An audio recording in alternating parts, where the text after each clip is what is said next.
പറഞ്ഞതും പിന്നെ നമ്മുടെ റഹ്മത്തുള്ള കാസിമി മൂത്തേടം പിൻഭാഗത്തെ ഓർമ്മപ്പെടുത്തിയതിൻ്റെയും ഉദ്ദേശശുദ്ധിയെ നമ്മൾ കാണാതെ പോകരുത്. ഓക്കെ, ശരി. അപ്പോൾ ഉസ്താദെ തുടങ്ങാം. ഇവിടെ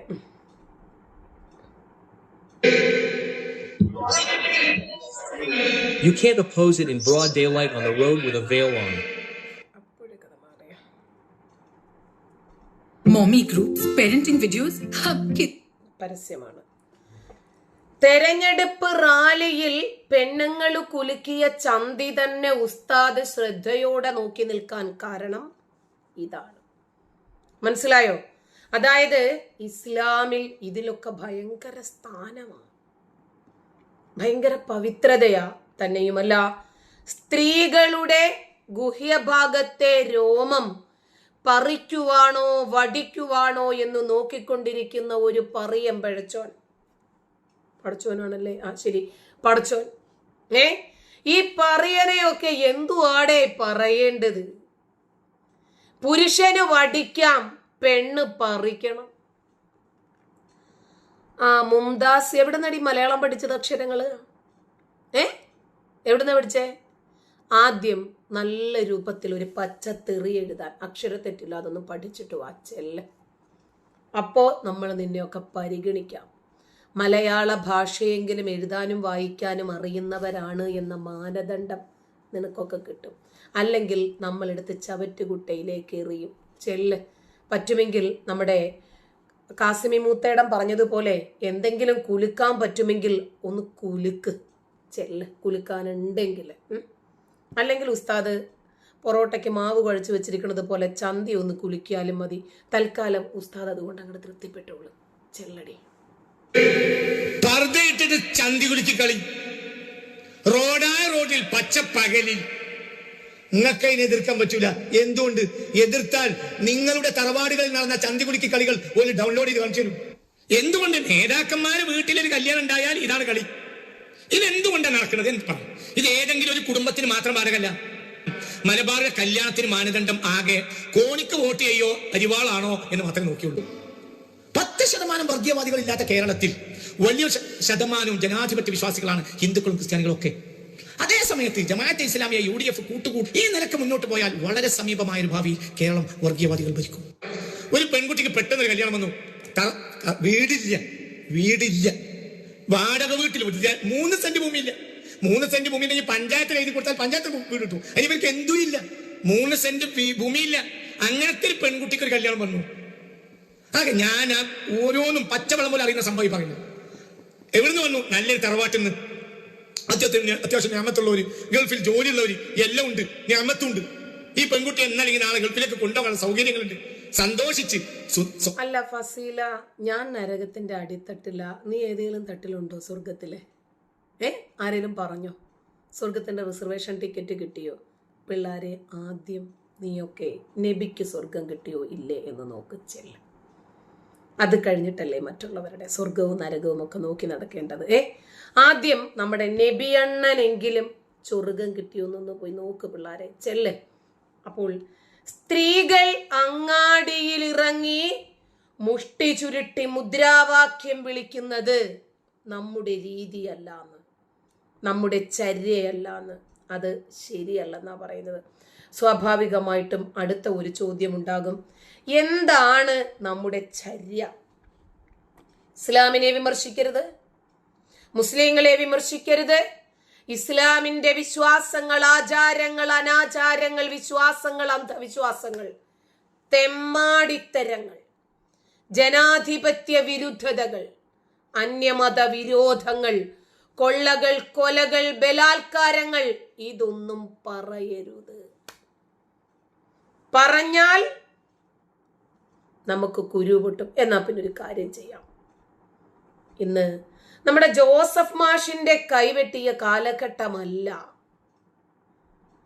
ചേകനൂർ മൗലവിയെ കൊണ്ടുപോയി കൊന്ന കാലഘട്ടമല്ല, ഇത് നരേന്ദ്രമോദി യുഗമാ.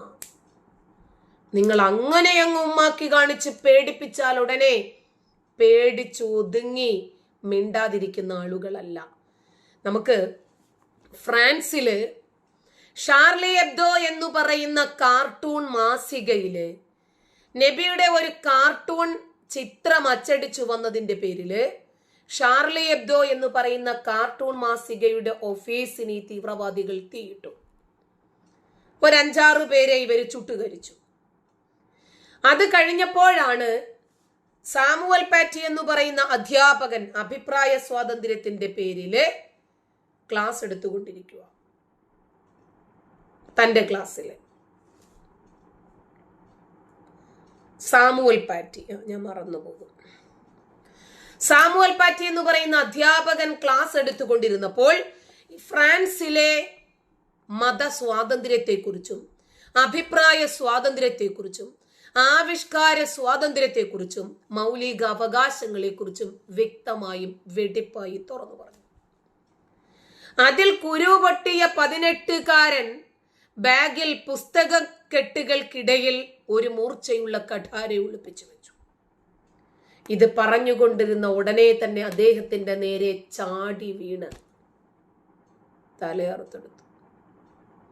എന്നിട്ട് ഫേസ്ബുക്കിൽ ഫോട്ടോ എടുത്ത് ടെലികാസ്റ്റ് ചെയ്തു, പബ്ലിഷ് ചെയ്തു, നാടുമൊത്തം അറിഞ്ഞു. അതുകൊണ്ട് ഫ്രാൻസിൽ പിന്നീട് ആരും മുഹമ്മദ് എന്ന് പറയാൻ പോലും ഭയന്നു എന്ന് നിങ്ങൾ കരുതരുത്. അന്ന് ഇമ്മാനുവൽ മാക്രോൺ ആണ് ഫ്രാൻസ് ഭരിക്കുന്നത്. സകലമാന തെരുവോരങ്ങളിലും അതേ കാരിക്കേച്ചർ വെക്കാൻ പറഞ്ഞു. മുഹമ്മദിന്റെ തുണിയില്ലാത്ത ചിത്രങ്ങൾ കാർട്ടൂണുകളായി ഫ്രാൻസിന്റെ തെരുവോരങ്ങളിൽ നിറഞ്ഞു. എന്ത് ചെയ്യാൻ പറ്റും? മുഹമ്മദിന് തുണി ഉടുത്തു കൊടുക്കാൻ പറ്റുമോ? മുഹമ്മദിന് വള്ളി നിക്കറുണ്ടായിരുന്നു ഹദീസുകളിൽ എന്ന് പറഞ്ഞിട്ട് ഒരു വള്ളി നിക്കറുമായിട്ട് ചെന്ന് കയറി കൊടുക്കാൻ പറ്റുമോ? പറ്റിയില്ല. അപ്പോൾ അവരൊന്ന് തീരുമാനിച്ചു, വിമർശന സ്വാതന്ത്ര്യത്തെ വിലക്കാൻ ഇവർക്ക് പറ്റില്ല. നമ്മുടെ രാജ്യത്തിന്റെ നിയമങ്ങൾ മാറ്റി പാകിസ്ഥാന്റെയും അഫ്ഗാന്റെയും നിയമങ്ങൾ നമ്മുടെ രാജ്യത്ത് കൊണ്ടുവരാൻ ഇവർ ശ്രമിക്കുമ്പോൾ ഇപ്പോൾ നമ്മൾ അതിന് തടയിടേണ്ടത് അനിവാര്യമാണ് എന്ന് മനസ്സിലാക്കി. പിന്നീട് അങ്ങോട്ട് ചാകരേ നബി ഒരു യുദ്ധത്തിന് പോയി ആയിഷയുമായിട്ട്. തിരിച്ചു വരുമ്പോൾ കുഞ്ഞൈഷയെ മറന്ന് ഒരു കിളുന്ത് പെണ്ണിനെ കിട്ടിയപ്പോൾ അതുമായിട്ട് സ്ഥലം വിട്ടു. അപ്പോ ആയിഷ ഉണ്ടായിരുന്നു അടുത്ത്. ആയിഷ അപ്പോൾ തിരിച്ച് എന്തെങ്കിലും ഒരു പണി കൊടുക്കണമല്ലോ. മിച്ചു 1 രൂപ പോലും കൊടുക്കാതെ ഉമ്മാടെ തുണി പൊക്കി നോക്കി. എന്തിനാ മോനെ ഇവിടെ വന്നിട്ട് മെമ്പർഷിപ്പ് എടുത്താ തുണി പൊക്കി കാണിച്ചു തരുമോ എന്ന് ചോദിക്കുന്നേ? ഇത്രയ്ക്കും ലൈംഗിക ദാരിദ്ര്യമാണോടാ തെണ്ടികളെ നിനക്കൊക്കെ? ഇതൊന്ന് കണ്ടു കഴിഞ്ഞാൽ നിനക്കൊക്കെ എന്തോ വലിയ സൗഭാഗ്യം കിട്ടുമല്ലേ? ഒരു മുസൽമാൻ ഇതും പ്രതീക്ഷിച്ചാണ് ജീവിക്കുന്നത് എന്നതിന്റെ തെളിവാണ് നിന്റെയൊക്കെ കമന്റുകൾ, നിന്റെയൊക്കെ പുസ്തകവും നിലവാരമില്ലാത്ത ഒരു നേതാവും നിനക്കൊക്കെ കാണിച്ചു തന്ന മതമാർഗമാടായത്. നിന്റെയൊക്കെ ആ മത സംസ്കാരമാടായത്. മെമ്പർഷിപ്പ് എടുത്താൽ ഡാഷ് കാണിച്ചു തരും. ഒരു നാണയം പോലും കൊടുക്കാതെ ഇതേ സാധനം തന്നെ നിന്റെ ഉമ്മയ്ക്കുണ്ടടാ. തന്നെയുമല്ല, നീയും അതും തമ്മിൽ ഒരു ബന്ധം വേറെ ഉണ്ടല്ലോ. തൂറിയിട്ടതാണെങ്കിൽ മൂലം കാണിച്ചു തരാൻ പറ. അങ്ങനെ ആകാനേ സാധ്യതയുള്ളൂ. ഒന്ന് ചോദിച്ച് കൺഫേം ചെയ്തേക്കണേ. എടാ മുറിയന്മാരെ, നിന്റെയൊക്കെ ഈ ലൈംഗിക ദാരിദ്ര്യമുണ്ടല്ലോ ഒരിക്കലും തീരത്തില്ല. അതിനി ഉമ്മയായാലും പെങ്ങളായാലും മകളായാലും കൊച്ചുമ്മയായാലും ഉമ്മുമ്മയായാലും പെണ്ണാണോ നീയൊക്കെ അത് ചെയ്തിരിക്കും. അപ്പോൾ നീയൊക്കെ ഇതുപോലെയുള്ള കമന്റുമായിട്ട് ഇനിയും വരണം, എന്നാലേ നമുക്കിത് പറയാൻ പറ്റുള്ളൂ.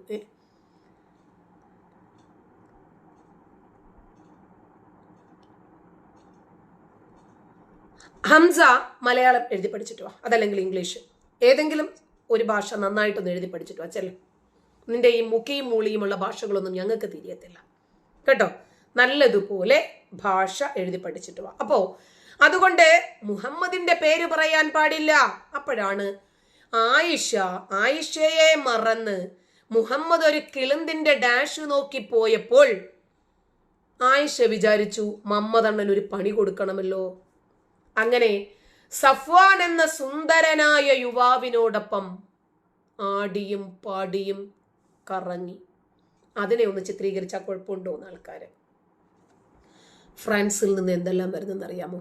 ഇന്ന് നിങ്ങൾ സോഷ്യൽ മീഡിയ നോക്കിയാൽ ഇസ്ലാമിക വിമർശനം കൊണ്ട് നടക്കാൻ പറ്റാത്ത സാഹചര്യം ഉണ്ടായത് എന്തുകൊണ്ടാണെന്നറിയാമോ? ഇവരുടെയൊക്കെ എതിർപ്പുകൾ അതിക്രമിക്കുമ്പോഴാ. നോക്കിക്കോ, സഫ്വാനും ആയിഷയെയും ചിത്രീകരിക്കുവാണ്.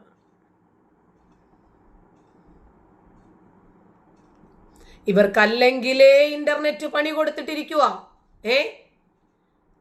ഇന്റർനെറ്റിന്റെ പണി കൊണ്ട് തന്നെ ഇവരാകെ എയറിലാണ്, ഇപ്പൊ സ്പേസിലാണ്.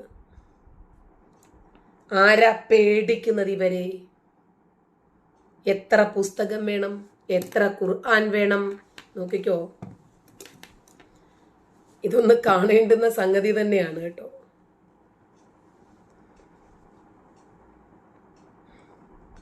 സഫ്വാനെയും ആയിഷയെയും ചിത്രീകരിക്കുന്നതാണ്. ഖുർആനിന്റെ ഒരു വചനവും അവിടെ ഇൻഡെക്സ് ആയി കൊടുത്തിട്ടുണ്ട്. 24-ാം അധ്യായത്തിലെ 11 മുതൽ 21 വരെയുള്ള വചനം. ഒരു രാത്രി മുഴുവനും കാട്ടിൽ കഴിഞ്ഞതിന് ശേഷം ആയിഷ എന്ന 15-കാരിയെ സഫ്വാൻ എന്ന 21-കാരൻ രാവിലെ തിരിച്ചെത്തുന്ന ഒരു ചരിത്രത്തെ സംബന്ധിക്കുന്ന വചനങ്ങൾ അവിടെയുമുണ്ട്. പ്രപഞ്ചത്തിലെ സകല രഹസ്യങ്ങളും മുഹമ്മദിനെ അറിയിച്ചിരുന്ന അള്ളാഹു ആയിഷ സഫ്വാന്റെ കൂടെ ഒളിച്ചോടുന്ന കാര്യം മാത്രം അറിയിക്കാതിരുന്നത് എന്തുകൊണ്ടാണെന്ന്. ഇപ്പൊ മനസ്സിലായോ? പണി പാലും വെള്ളത്തിൽ കിട്ടുമെന്ന്. മനസ്സിലായോ? നിങ്ങൾ എത്ര കണ്ട് എതിർപ്പുകൾ പ്രകടിപ്പിക്കുന്നോ, എത്ര കണ്ട് നിങ്ങൾ അസഹിഷ്ണുതയുള്ളവരാകുന്നോ, അത്ര കണ്ട് വിമർശനങ്ങളുടെ മൂർച്ചയേറിക്കൊണ്ടേയിരിക്കും. നിങ്ങൾ എൻ്റെ ചാനൽ പൂട്ടിക്കാൻ ഏറെയായല്ലോ പരിശ്രമിക്കുന്നു. എന്തേ നിങ്ങൾക്ക് എന്നെ ഇത്ര പേടി? ഞാൻ പറയണത് തെറ്റാണെങ്കിൽ ഓപ്പൺ ഡിബേറ്റിന് ഞാൻ തയ്യാറല്ലേ? എന്നെ സംബന്ധിച്ച് നിങ്ങൾക്കങ്ങ് തോൽപ്പിച്ചാൽ പോരെ. ഞാൻ പറഞ്ഞ കള്ളങ്ങളെല്ലാം കൊണ്ടുവന്ന്, ഞാൻ പറഞ്ഞ ദുർവ്യാഖ്യാനങ്ങളൊക്കെ കൊണ്ടുവന്ന്, ഖുർആൻ വാക്യങ്ങളൊക്കെ കൊണ്ടുവന്ന് എന്നെ നിങ്ങൾക്കങ്ങ് പൊളിച്ചടിക്കുക പോരെ. തീർന്നില്ലേ സംഗതി? അബ്ദുൽ റഊഫ് നിന്റെ തന്ത.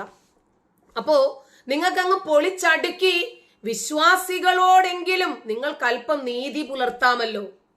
കൊല്ലാൻ നോക്കിയിട്ട് നടന്നില്ല, ഭീഷണിപ്പെടുത്താൻ നോക്കിയിട്ട് നടന്നില്ല, ഒറ്റപ്പെടുത്താൻ നോക്കിയിട്ട് നടന്നില്ല. ഇപ്പൊ എന്താ അടുത്ത പദ്ധതി? ചാനൽ പൂട്ടിക്കുക, നിശബ്ദമാക്കുക. ഞാനതിന് യൂട്യൂബ് കൊണ്ട് തിന്നുന്ന ആളല്ലല്ലോ, അതിലെ വരുമാനം നോക്കിയിരിക്കുന്ന ആളല്ലല്ലോ ഞാൻ. മരണം പ്രതീക്ഷിച്ച് മുന്നോട്ട് പോകുന്ന ആളാ. ഏത് നിമിഷവും ഞാൻ അസ്തമിക്കുമെന്ന് വളരെ നന്നായിട്ട് എനിക്കറിയാം. അതുകൊണ്ട് ആര് കാണുന്നു എന്നതിലല്ല, ഞാൻ ഈ രാജ്യത്തോട് കൂറുള്ള വ്യക്തിയാകണമെങ്കിൽ ഞാൻ എന്ത് ചെയ്യുന്നു എന്നത് എനിക്ക് പ്രധാനമാണ്. ഞാനിത് പറഞ്ഞിടും. സോഷ്യൽ മീഡിയയിലല്ലേ ഇതിവിടെ കിടക്കും. വരും തലമുറയ്ക്ക് ചിന്തിക്കാൻ, അവരുടെ ചിന്തകൾക്കൊരു സ്പാർക്ക് ഉണ്ടാക്കാൻ ഇതിന് കഴിഞ്ഞാൽ അതാണ് ഞാൻ എടുക്കുന്ന എഫേർട്ടിന്റെ റിസൾട്ട്.